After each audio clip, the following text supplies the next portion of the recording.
అందరికీ నమస్కారం. ఇవాళ చాలా ఆసక్తికరమైన ఒక ఇంటర్వ్యూ చేయబోతున్నాం మనం. రీసెంట్గా ఐ డ్రీమ్లో సిల్వర్ స్క్రీన్ లెజెండ్స్ శీర్షికన తోటపల్లి మధు గారు 200 చిత్రాలకి పైగా మాటల రచయితగా సుపరిచితులు, నటులుగా కూడా సుపరిచితులు. వారు ఇంటర్వ్యూ చేసిన తర్వాత చాలామంది స్పందించారు. కొంతమంది చాలా బాగుంది ఇంటర్వ్యూ అని ఫోన్ చేశారు. కొంతమంది చాలా నొచ్చుకున్నారు. పెద్దవాళ్ళ గురించి, గొప్పవాళ్ళ గురించి మధు గారు చేసిన కొన్ని వ్యాఖ్యలు అనుచితమైనవి కదా, మీరు ఎందుకు ఆపలేదు, లేదు వారిని ఎందుకు అలా మాట్లాడినిచ్చారని అడిగారు. మధు గారిని నేరుగా అడిగేశాను. అయితే వారి సంకల్పం, వారి ఉద్దేశం ఏంటి, యాక్చువల్లీ జరిగిన విషయాల పట్ల దాని వెనకుండే కారణాలు ఏంటి చెప్పడానికి నేరుగా వారు వచ్చారు. ఫస్ట్ టైం ఇంటర్వ్యూ మీద ఇంటర్వ్యూ. మధు గారు నమస్కారం సార్.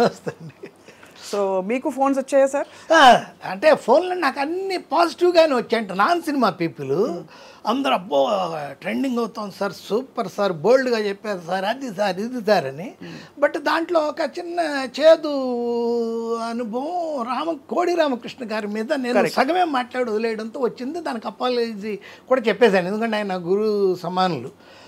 ఇక తర్వాత యాక్చువల్గా చెప్పాలంటేనండి, నేను సంజయ్ గారితో చెప్పినప్పుడు కూడా నా ఇంటర్వ్యూస్ పెద్ద కిక్ ఉండవు సార్, నేను నాన్ కాంట్రవర్సీ ఉన్నోడికే స్పైసీగా ఉంటుంది, నేనేమో వెజిటేరియన్ ప్యూర్, మీకేం దొరకదు, మీ అనుభవం గురించి చెప్పండి సార్. అది అయితే అప్పుడు అది ఇంటర్వ్యూ కాదు, ఇంటర్వ్యూ అనుకుందాం అంటే ఆయన నవ్వారు. సరే నేను ఓకే అన్నారు. ఇక్కడికి వచ్చాను, చూశాను, ఆ రోజు పొగడాల్సినంత మిమ్మల్ని పొగిడాను. దాని మీద కూడా కొంతమంది అన్నారు యాంకరు ఈయన పొగుడుకోవడం సరిపోతా ఉందని. నాకు ఇష్టం కాబట్టి నేను జయసుధ గారికి ఎంత పెద్ద ఫ్యానో అంత నేను నేను స్వప్న గారిని అంత గౌరవిస్తాను, అంత పూజిస్తాను. మేమందరం ఏంటంటే సినిమా తప్ప ఏమీ తెలియదు నాకు. సినిమాల్లో ఏంటంటే ముఖ్యంగా హీరోల విషయంలో ఇప్పుడు మా నాన్నగారు, మా అమ్మగారు, మా సిస్టర్సు, మా బ్రదరు అందరూ హీరోల విషయంలో మాకు డిఫరెన్స్ ఆఫ్ ఒపీనియన్లు ఉన్నాయి. నాకు మెగాస్టార్ చిరంజీవి అంటే ఇష్టం, ఎన్టీ రామారావు గారు అంటే ఇష్టం, వాళ్ళకి ఇంకో కమల్ హాసన్ ఇష్టం అలా. బట్ హీరోయిన్ విషయంలో మాత్రం మా అందరిది అంటే దాదాపు 35 మంది మా ఇంట్లో వాళ్ళే ఏకాభిప్రాయం జయసుధ గారు. జయసుధ గారికి నేను అభిమానిని కాదు, ఆవిడకి భక్తుణ్ణి. ఆవిడ అన్నట్టు 2-3 సినిమాలు కాదు నేను రాసింది, 6 సినిమాలు రాశాను.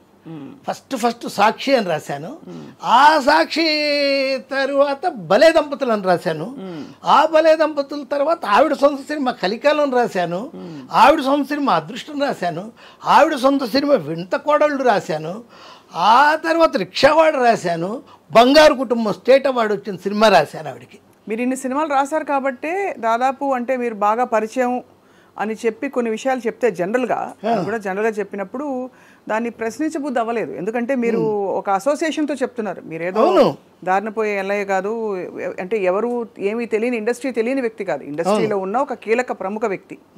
సో అందుకే మీరు కొన్ని ఫ్లోలో చెప్పిన విషయాలని ఎవరు మేము ఖండించలేదు sir. So please carry on. So మీరు ఆ చెప్పిన విషయాలన్నీ అవి నిజాల, అభిప్రాయాలా, లేక ఇంకా ఏ విధంగా అర్థం చేసుకోవాలి? ఇప్పుడు ఫర్ ఎగ్జాంపుల్ ఎంజీఆర్ గారి టోపీ సీక్రెట్ చెప్పాను, అది ఎవరైనా చూడొచ్చు. సిఆర్ వాయిస్ అని ఒక ఛానల్, వెబ్ ఛానల్ ఉంది, యూట్యూబ్ ఛానల్.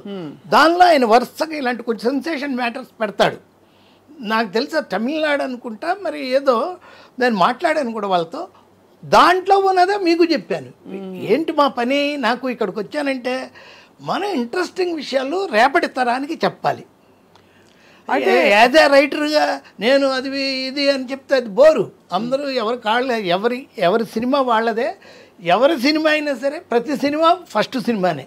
మీరు పెట్రోల్ బంక్కి వెళ్ళి 100 లీటర్స్ పెట్రోల్ కొట్టిస్తే కారుకి, అది తీసి ఇలా పెట్టగానే మళ్ళీ జీరోకి వచ్చేస్తుంది. అదే ఇక్కడ జీవితం కూడా. మన అద్భుతమైన సినిమా రాసేసాను నేనని చెప్పి వెంటనే నేను చాలా గొప్ప రైటర్ అనుకోండి, మళ్ళీ జీరో నుంచే మొదలెట్టాను నేను ఇంకో సినిమాకి. కానీ మరి ఎందుకు ఇంతమంది నొచ్చుకున్నారు? ఫర్ ఉదాహరణకి కోడి రామకృష్ణ గారి కుటుంబ సభ్యులు చాలా నొచ్చుకున్నారని నేనే పెట్టాను.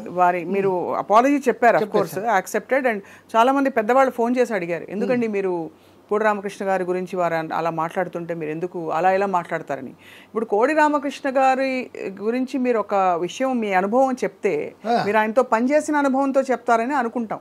అవును కదా, అవును. కాబట్టి మీరు కావాలని ఆయన్ని వాళ్ళ ఏదో ఇంట్రెస్టింగ్ విషయం చెప్పాలి, అది నేను క్లారిటీ ఎలా ఇస్తానంటే, నేను అది సగమే చెప్పి ఆ తర్వాత మనకేదో చిన్న ఈ టెక్నికల్గా ఏదో డిస్టర్బెన్స్ వచ్చినాక ఆ మ్యాటర్ జంప్ అయిపోయాను నేను. అబద్ధం అబద్ధం అబద్ధం అన్నప్పుడు ఆయన ఇంటికి ఆయన చనిపోయినప్పుడు చూడ్డానికి వెళ్ళినప్పుడు ఆయన చూస్తుంటే ఎన్ని అబద్ధాలు చెప్పేవాళ్ళు ఈయన అనుకుంటుంటే ఆ రోజు నాలో నాకు అనిపించింది ఏంటంటే అబద్ధమే కవిత్వం. ఎంత గొప్పగా అబద్ధం చెప్పగలిగి ప్రేక్షకులను ఒప్పించగలిగితే అంత గొప్ప కళాకారుడు అవుతాడు సినిమాలో. Cinema not at all natural, seems to be natural. అంత బాగా ఈయన ఒప్పించేవాడు అని అనుకున్నా. ఇది వదిలేసి అది చెప్పేలోకి నాకు ఎర్త్ ఇచ్చారు.